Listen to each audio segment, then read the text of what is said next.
बिस्मिल्लाहिर्रहमानिर्रहीम सल्लल्लाहु अलैहि हबीबी सय्यदना मुहम्मद व अला आलिहि वसल्लम। पाकिस्तान में जो है गरीब होना आप गुनाह है, और अमीर हैं तो पूरा निज़ाम आपके नीचे है, आप ताकतवर हैं तो पूरा निज़ाम आपके नीचे है। फिर आप जो चाहे मर्ज़ी करें, कोई आपको पूछने वाला नहीं है। गरीब हैं तो आप जेलों के अंदर पड़े पड़े मर जाएंगे, आपके मुकदमात के फैसले नहीं होंगे, आपको सज़ाएँ होंगी, तो आप अंदर ही पूरी सज़ा करके ही बाहर निकलेंगे। तो नवाज शरीफ जैसा अपने इस मुल्क के अंदर बढ़ना है, अगर आपने पाकिस्तान के अंदर ज़िंदगी गुजारनी है, नवाज शरीफ जैसा ताकतवर बनना है कि पूरा निज़ाम हाईजैक हो जाए, और जो डिपार्टमेंट्स हैं वो खुद कहें कि जी हमें तो नवाज शरीफ की ज़मानत पर कोई इतराज़ नहीं है। जब और आप आएँ वहाँ लंदन से निकले तो वहाँ आपके जो सफ़ीर होगा वो आपको प्रोटोकॉल दे। फिर जब इस्लामाबाद एयरपोर्ट को उतरें, आपको हाथों में हिफाजती ज़मानत हो, कोई आपको गिरफ़्तार करने के लिए तैयार ना हो, आप आराम से बाहर निकलें और आप अभी हिफाजती ज़मानत दायर करें, तो नैब को नोटिस भी ना हो तो उसके प्रोसिक्यूटर पहले आके बयान दे दे कि जी हमें तो कोई इतराज़ नहीं है, मेरे पास इंस्ट्रक्शंस आ गई हैं। तो मजाक है ये निज़ाम। ये सब ये चीज़ें क्या साबित करती हैं कि ये निज़ाम सिर्फ ताकतवर के लिए है। ये निज़ाम ताकतवर के आगे नाचता है, रक्स करता है, और गरीब को मारता है, गरीब को फेंटा लगाता है, गरीब को जेलों के अंदर डालता है, गरीब की ज़मानत नहीं होने देता ये निज़ाम।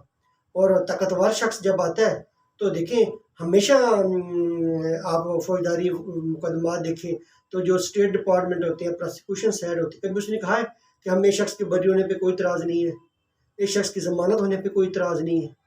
तो ये हुआ है, और पाकिस्तान के तारीख में पहली बार ऐसा हो रहा है कि ये शख्स सजा याफ्ता मुजरिम है। 50 रुपए के स्टाम्प पेपर पे 4 हफ्तों के लिए गया था, 4 साल के हो गए हैं, तो 4 साल के बाद वापस मुल्क के अंदर आ रहे हैं, और फिर इदारे कह रहे हैं जी कोई बात नहीं है, जी आने दें, कोई इतराज़ नहीं है ज़मानत पे। जी होती है जब आप निज़ाम को हाईजैक कर लेते हैं। आपने अगर पाकिस्तान के अंदर रहना है तो फिर इतना ताकतवर बनना है। अगर आप गरीब हैं, सफ़ेद पोश हैं, तो फिर आपको डर के रहना होगा। फिर आपके लिए पूरा कानून आपके ऊपर लागू होना है, पूरा कानून आपके ऊपर इम्प्लीमेंट होना है। इमरान खान के केस में तो ये होता था कि जो आप अटारनी के जरिए बायोमेट्रिक नहीं करवा सकते, खुद पेश होगी इमरान खान, और 9 मई के वाकई इसी तरह तो हुआ था कि इमरान खान को उधर ही बायोमेट्रिक वाले कमरे में गिरफ्तार किया गया। आज तारा ने जो है नवाज शरीफ की बात बतौर अटारनी बायोमेट्रिक करवा दी। ये निज़ाम है, ये पूरी दुनिया देख रही है। कि आप शर्म नहीं है कि पूरा 22 करोड़ पाकिस्तानी जो हैं वो भोले हैं, पागल हैं, उनको समझ नहीं आ रही, वो खामोश हैं, किसी मसलत के तहत खामोश हैं। वो पूरा निज़ाम को स्कैन कर रहे हैं, देख रहे हैं, एक एक चीज़ उनके सामने पूरी पिक्चर रिलीज हो रही है कि इस निज़ाम के साथ क्या खिलवाड़ हो रहा है। कम अज़ कम यार वो सजा याफ्ता शख्स है, कुछ तो कानून की ग्रेस रखते। नैब वेट ही कर लेती, जो प्रोसिक्यूटर है नैब के, सुबह आकर अगर बयान देना था तो सुबह ही दे देते, जब नोटिस के बाद बयान होना था वो उस वक्त दे देते, जी हमें कोई इतराज़ नहीं। अब ऐसे लग रहा है कि 23 से 24 अक्टूबर तक नवाज शरीफ को आराम से ज़मानत मिल जाएगी, हिफाजती ज़मानत। वो आए फिर मीनार पाकिस्तान में जलसा करें। और अब क्या है जी, पहले 1 to 5 होता था और कीमे वाले नान, अब वहाँ पे जो नून लीग वाले लोग हैं वो जन्नत की टिकटें तस्लीम करें। अगर जी इमरान खान की और PTI के बयान बंदा जो किसी और पार्टी के देता तो तमाम उलमा कराम निकल के फतवे में फतवा उसके खिलाफ दे देना था। आपको बोले ना नून लीग के खिलाफ, जी किस तरह आप कह रहे हैं कि आपको जन्नत की टिकट मिल जाए, जो लोग मीनार पाकिस्तान में नवाज शरीफ के इस्तेमाल के लिए जाएंगे, कोई बात करने के लिए तैयार नहीं है। यार कुछ तो ग्रेस रखें यार, कुछ तो कानून की बालादस्ती रखें, कम से कम।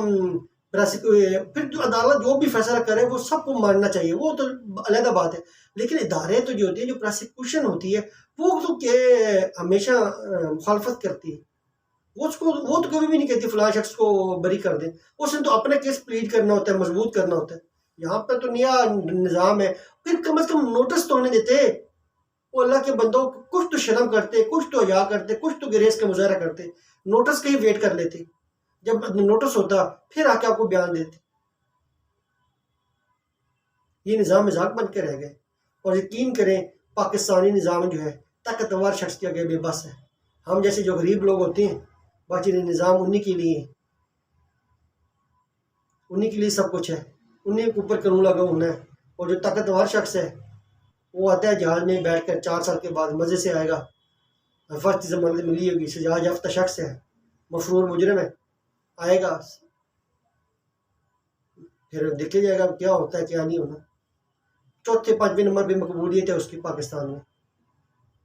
वोट उसकी जमात का कम हुआ है, फिर वही शख्स वज़ीर आज़म बन जाएगा। फिर इस निज़ाम के साथ खिलवाड़ करके उसको वज़ीर आज़म बनाना है, तो फिर कानून पास कर दें कि उसी को वज़ीर आज़म बनाना। क्यों गरीब आदमी पहले महंगाई की चक्की में पिस रहा है, पहले उसके पास बिजली की बिल, बच्चों की फीसें देने के लिए पैसे नहीं हैं, फिर कानून पास कर लें। फिर क्यों दुनिया हो चुकी है, ये निज़ाम एक्सपोज तो हो चुका है, अब पीछे क्या रह गया है?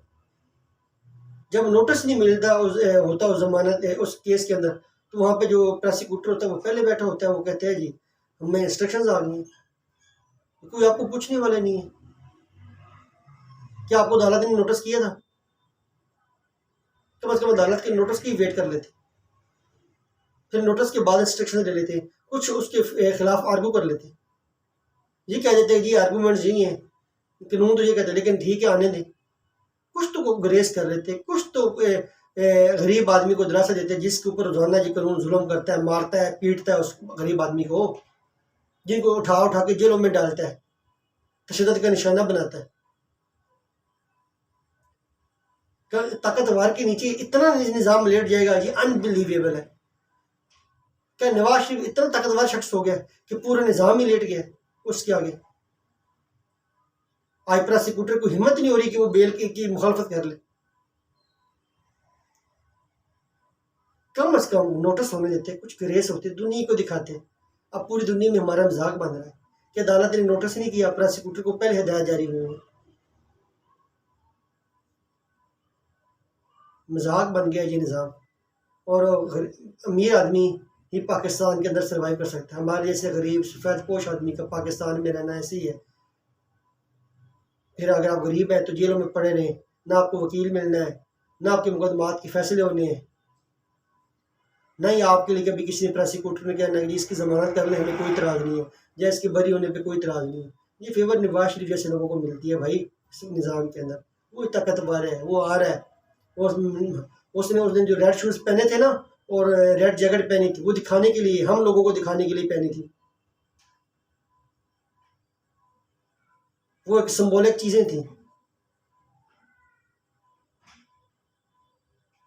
कि क्या कर लिया इस निज़ाम ने मेरे साथ, और मैंने इस निज़ाम को काबू किया हुआ है, अपने हाथ में कंट्रोल किया हुआ है। जब चाहूँगा जिन इस निज़ाम से अपने फेवर में बयान दिलवा लूँगा। अदालतों ने क्या करना है? अदालतों ने वो जो बयान आ जाएगा सामने, फिर अदालतें क्या करेंगी? अगर एक इदारा कहता है अपना वहाँ उसका प्रोसिक्यूटर कहता है जी हमें कोई इतराज़ नहीं है, एक साइड कहती है हमें कोई इतराज़ नहीं है, फिर अदालतें रिलीफ दें तो फिर क्या करें? पूरा निज़ाम इन दिनों में एक्सपोज हो चुका है। अल्लाह ही पाकिस्तान के ऊपर रहम करे। और ये अगर स्पेशल फेवर नवाज शरीफ को मिल रही है तो गरीब आदमी जो जेलों के अंदर पड़े हुए हैं, बेबस हैं, जिनके पास कोई सहारा नहीं है, उनको तो रिहा करवा दें। तो इदारे उन्हीं को कह दें जिनकी साल साल 6-6 महीने जेल में पड़े, जी हमें भी इनको बरी कर दे, कोई इतराज़ नहीं, सबको हम माफ़ी दें, फिर सबको हम माफ़ी दे दें, ताकि बाकी जो जेलों में पड़े वो भी अपनी फैमिली के साथ वक्त गुजार सकें। पाकिस्तान जिंदाबाद।